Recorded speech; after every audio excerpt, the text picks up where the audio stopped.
तो SRH currently 7वें position पे है in the points table and one of the main reasons for that has been their bowling issues, especially power play bowling. Because अगर हम SRH का bowling structure देखें तो ज्यादातर options जो है वो या तो मिडिल ओवर्स में या फिर डेथ ओवर्स में बॉलिंग करते हैं, चाहे वो जयदेव उनाडकट हो, हर्षल पटेल हो या फिर ईशान मलिंगा हो।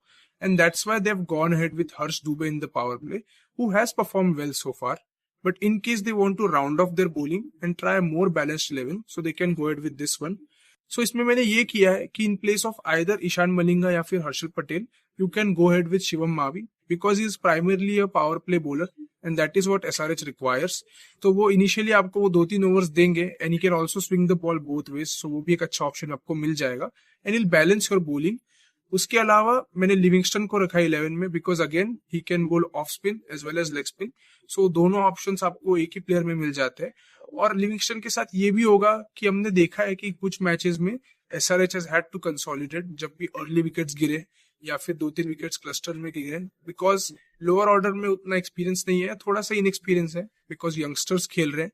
सो अगर लिविंगस्टन को खिलाते 11 में, सो वो भी कुशन मिल जाएगा for SRH to go all out in the batting which is what they want to do. So वो भी ऑप्शन मिलता है।